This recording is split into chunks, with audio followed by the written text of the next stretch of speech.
never thought the sound of church bells could make me feel sick. But that morning, as the echo rolled over the old stone walls of St. Augustine's chapel, I realized my hands were shaking. My tie was strangling me, my palms were damp, and my heartbeat was louder than the choir warming up in the nave. I was the best man at my brother's wedding. And as the oak doors swung open and she walked down the aisle in white lace, her eyes didn't find him. They found me, and they didn't let go. My name's Ethan Miller. I'm 26. I live in Boston now, though I grew up in a small town in upstate New York where everyone knew everyone else's secrets, or thought they did. By day, I'm a junior architect at a high-pressure design firm. Late nights, deadlines, constant client calls. It's the kind of place that eats your 20s whole. I'd been grinding for years, telling myself it would pay off, but I didn't realize how much it was hollowing me out until that wedding morning. And standing there, in that chapel, it hit me. This was the culmination of every hidden thread in my life. Work, family, love, tangling into a knot I couldn't undo. This is the story I've never told anyone. I call it. The bride looked at me during the vows and said, "Run away with me." I still get chills saying it. Growing up, my brother Ryan was the golden one. Charismatic, athletic, the kind of guy who gets promoted just for smiling. I was the quiet one with sketchbooks and headphones. Our parents, especially my father, put him on a pedestal. He was the one who'd carry the family name, while I was the artist who needed a real career. When Ryan got a job in finance in Boston, Dad bragged. When I landed my architectural internship, Dad asked if it was paid. That's the rhythm we grew up in, me chasing validation, Ryan basking in it. Then, 2 years ago, Ryan introduced me to Claire at a family barbecue. She wasn't like the women he usually dated. She was thoughtful, sharp, a nurse who volunteered at a children's clinic. We talked for an hour about design and travel while Ryan grilled burgers. I remember thinking, she sees me. She actually listens. But she was Ryan's girlfriend. Untouchable. I buried the spark. Over the next year, I saw them on and off at family events. We'd exchange polite smiles, and sometimes she'd ask about my projects. I'd nod, deflect, keep my distance. Meanwhile, work was crushing me. All-nighters, impossible deadlines, a boss who called at 11 p.m. about floor plans. My relationships fizzled out. I didn't have the bandwidth to keep anyone close, except Claire. She stayed in my head like a song you can't stop humming. The rehearsal dinner was at an old converted mill. Exposed brick, candlelight, everyone drinking champagne like it was water. Ryan was in his element, telling stories, laughing loud. Claire was radiant but quiet, and every time our eyes met, she looked away quickly. Later, when most people had gone, I stepped out onto the deck for air. Claire followed a minute later, arms wrapped around herself against the chill. For a while, we just stood there, listening to the river. "You okay?" I asked. She hesitated. "I don't know," she whispered. "Sometimes I feel like I'm standing on a train I can't get off." I should have said something comforting. I should have walked back inside. But I didn't. We stayed there, talking in low voices about stress, about expectations, about how you can lose yourself trying to make everyone else happy. It felt like two ghosts confessing to each other. When she finally went back in, she touched my arm lightly, just a brush, and my heart nearly stopped. Now, hours later, we were in the chapel. Sunlight streamed through stained glass, dust motes swirling like slow confetti. I stood beside Ryan at the altar, clutching the ring box. Claire appeared at the back, veil trailing, and that's when she locked eyes with me. A look that was not fear, not exactly, but something like a plea. As the priest spoke, my mind fractured. Fragments of work emails, childhood memories, her voice last night. I was supposed to be Ryan's anchor, his support. But inside, I was unraveling. And then, during the vows, it happened. Claire's hands trembled as Ryan recited his lines. When it was her turn, she glanced at me again, just for a second, but enough to make my knees weak. Her voice faltered. The guest shifted, murmuring. And then, so softly I almost thought I imagined it, she whispered across the space between us, "Run away with me." I froze. No one else seemed to hear. Ryan smiled obliviously. The priest prompted her to continue, and she repeated the vows like nothing had happened. But I had heard it. My whole body went cold. Was it a desperate joke? A slip? A hallucination born of my guilt? Or had she really said it? As applause filled the chapel, I felt the ring box burning in my palm. In that moment, all the late nights at work, all the family expectations, all the years of silence crashed into me. I wanted to run. But where? And with whom? After the ceremony, while guests crowded around for photos, Claire slipped me a folded piece of paper. Her hand barely touched mine, but it felt like an electric shock. I shoved it into my jacket pocket before anyone saw. Ryan was laughing with our parents, oblivious. In the men's room, I locked a stall and opened the note. In neat, hurried handwriting it said, "Meet me at the old train station, 5 p.m. today, please. See." I stared at it, heart pounding so hard I could hear it. The old train station was where my father used to take us as kids before it shut down. A place thick with nostalgia and ghosts. Why there? Why today? Why me? I tore the note into pieces, then gathered them up again, hands shaking, and stuffed them back into my pocket. My reflection in the mirror looked like a stranger. Eyes too wide, tie crooked, sweat beading on my forehead. At that moment, my phone buzzed. It was my boss. Another urgent revision on a project due Monday. My life on one screen, hers on another, both demanding an answer. And that's where part 1 ends. Me standing in a church bathroom, between duty and desire, between my career and my brother, holding a note that could burn my whole world down. I don't remember much of the reception, just fragments. Champagne bubbles rising in crystal flutes, my mother's perfume as she hugged me, Ryan's booming laugh echoing across the room. On the surface, everything was perfect, but under my skin that note burned like a brand. At 4:45 p.m., while the photographer lined up guests for the bouquet toss, I slipped out through the kitchen door of the hotel. My hands were trembling as I dialed my boss. "I'm sorry," I muttered into the phone. "Family emergency." Then I hung up before he could reply. I'd been saying yes to work for years, nights, weekends, holidays. Today, for the first time, I said no, and it felt like stepping off a cliff. The old train station sat on the edge of town, past fields gone gold with late summer hay. As I drove, my mind spun. Was I insane? Was this a trap? A misunderstanding? What would Ryan think if he knew? The last time I'd been there, I was 11. Dad had taken us to watch the last freight train roll through before the line shut down. He'd stood behind Ryan, pointing at the engines, telling him how the world belonged to men who knew where they were going. He hadn't said a word to me. Now the station loomed ahead, all cracked brick and boarded windows. Weeds pushed through the tracks like green veins. The sun dipped low, casting everything in copper light. She was already there. Claire sat on a wooden bench beneath the old timetable, veil gone, hair loose, bouquet discarded at her feet. She looked small and very young, like someone who'd been running for miles. When she saw me, she exhaled, as if she'd been holding her breath for hours. "I didn't think you'd come," she said. "Neither did I." My voice sounded strange in the empty hall. "Claire, what's happening? You're married now, to my brother." She pressed her hands together, knuckles white. "I know how it looks, but Ethan, I can't do it. I can't live a lie anymore." "A lie?" My heart thudded. "You and Ryan." "It was never about Ryan," she said, her eyes flicking up to mine. "Not really. He wanted someone perfect on his arm. I wanted to believe I could fit that shape. But every time I looked at him, I thought of you.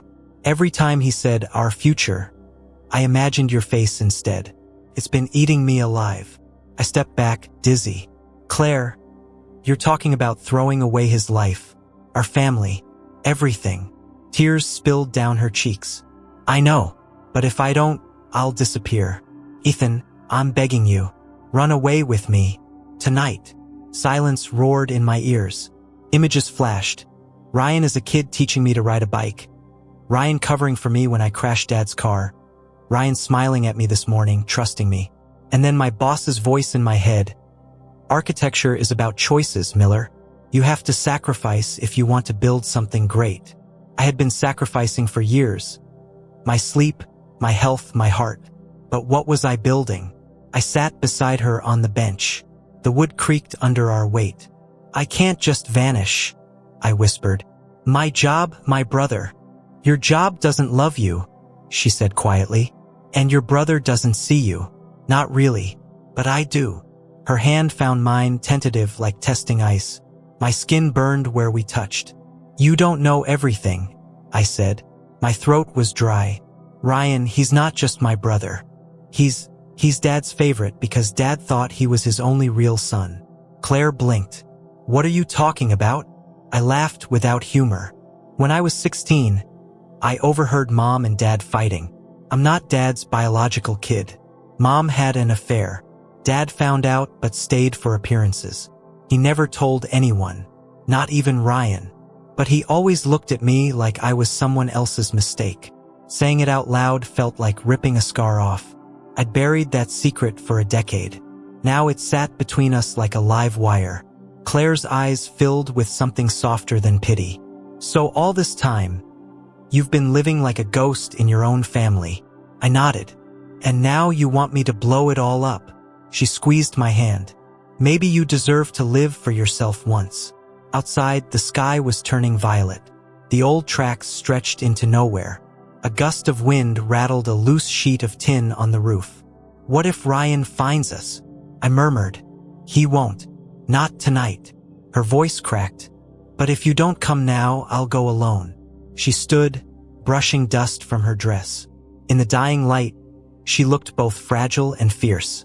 This is your moment, Ethan, she said. Are you going to keep being the man everyone else expects? Or are you going to be the man you really are? I rose slowly, heart pounding. In my pocket, my phone buzzed. My boss again. I let it ring until it stopped. Claire held out her hand. Come with me. I stared at it. Every cell in my body screamed to move, but my feet felt cemented to the floor. Behind her, the horizon glowed with the last streak of sunset, the color of a warning flare. Finally, I reached out. Our fingers brushed, and that's when I heard it. A voice calling my name. Ethan. We both turned. Ryan stood in the doorway of the station, still in his suit, tie loosened, face flushed with something between rage and panic. I knew it, he said, stepping inside. I saw you slip out. I followed you. What the hell is going on? Claire froze. My stomach dropped. Ryan, I began. Don't. His eyes burned into mine. I trusted you, Ethan. You're my brother. I opened my mouth, but nothing came out. Ryan's gaze shifted to Claire. And you, on our wedding day. Really? Claire's lips trembled. Ryan, He held up a hand, shaking his head. I don't want to hear it. Then he looked at me again, and for the first time in my life, I saw my big brother's composure crack. His voice broke, low and raw. Do you have any idea what you're doing? The three of us stood in that crumbling station, shadows stretching long on the floor, a triangle of betrayal and heartbreak. I still remember the sound of my own heartbeat in my ears when he said the words that shattered everything. You're not even my real brother, are you? My breath caught. Claire gasped. Ryan's face was pale, but his eyes were full of fire. I found out months ago, he hissed. About Dad, about you, about everything. And I kept it quiet. For the family, for Mom, for you. And this is how you repay me. I stumbled back, dizzy, the world tilting. Claire whispered, Oh my God. Ryan took a step closer, fists clenched. What's it going to be, Ethan? He said. Her or me? Ryan's question hung in the air like a blade. Her or me? I could hear the wind whistling through the cracked roof, smell the damp wood of the old station, feel my heart hammering against my ribs. Everything slowed down. Claire's hand trembled in mine. Ryan's fists were tight, his jaw shaking. In that frozen moment, I saw us all as kids again. Three people who'd never learned how to be honest, trapped in a story written by someone else. I didn't plan this, I whispered. I didn't want to hurt you. Ryan's laugh was sharp, bitter. But you did. I've been living in your shadow my whole life, I said, voice rising. Every choice I made was to be the son Dad wanted, the brother you needed, the employee my boss could exploit, but none of it ever felt like me. Ryan's face cracked. Anger flickered into something more human. Then why not just leave, Ethan? Why blow up my wedding? I didn't blow up your wedding, I said. It was already cracked. Claire's been suffocating. You've been pretending. We've all been pretending. Claire's eyes brimmed. Ryan, I'm sorry, she whispered. I never wanted to humiliate you. I couldn't disappear. Ryan's shoulders sagged. For a moment he looked like a lost boy in a suit. You should have told me, he muttered. Silence.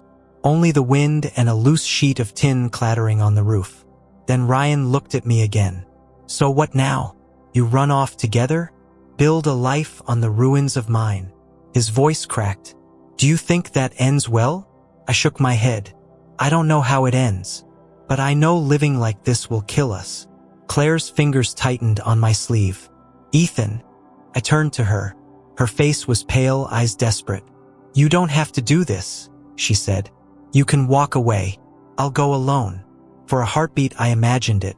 The two of us boarding some bus, leaving everything behind. A new city, new names, freedom. But then I saw my brother, trembling, trying not to fall apart. And I heard my mother's voice when I was little. Take care of each other. I took a breath so deep it hurt.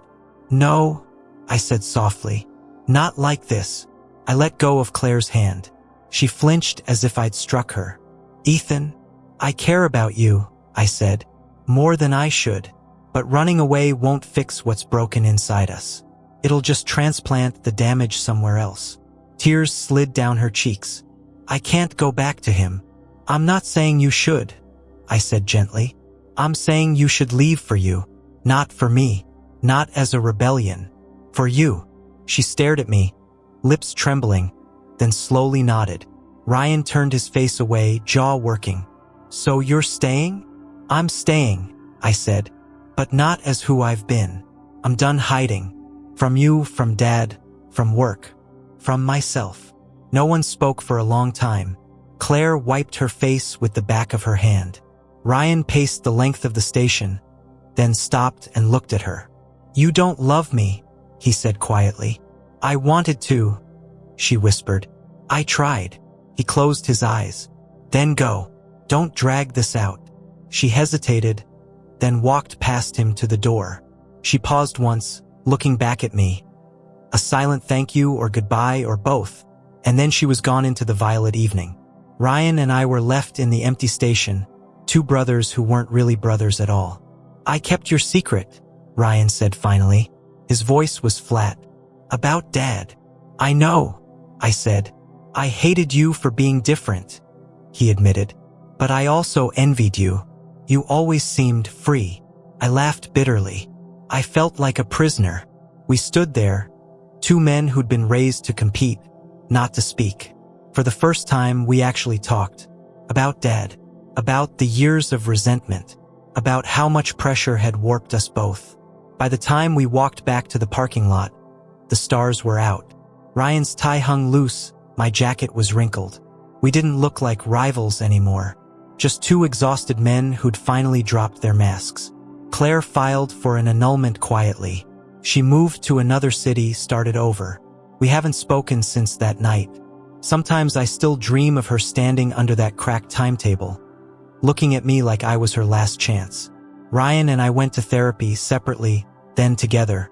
It was messy, but we stopped pretending. He knows about my late nights sketching instead of working overtime. I know about his panic attacks he hid behind bravado. I quit the firm, started my own small practice. Less money, but my designs are mine. For the first time, I wake up without dread. Dad still won't talk about the past, but that's his choice. I've stopped making my life a reaction to his silence. Sometimes people think a dramatic escape will save them. A new city, a new lover, a new job. But you carry yourself with you. If you don't face the wound, it infects every new life you build. That night at the station, I thought my choice was between betraying my brother or betraying my heart. But really the choice was between living a lie or living honestly. The honest path wasn't the romantic one. It wasn't the cinematic one. It was the hard, lonely walk back to my car while Claire disappeared into the night. But it was the only path that led to becoming myself. I sometimes drive past that old station. The weeds are higher now. The sign's letters are almost gone. But when the wind blows through the boards, I hear echoes of that evening. The three of us standing at a crossroads, finally telling the truth. If I close my eyes, I can still see Claire's silhouette in the doorway, Ryan's voice breaking, my own hand shaking as I let go. I don't regret not running, because in that moment I finally stopped running from myself. And that, more than any wedding or job title or family expectation, is the love story I needed to live, the one where I learned to choose me without destroying everyone else.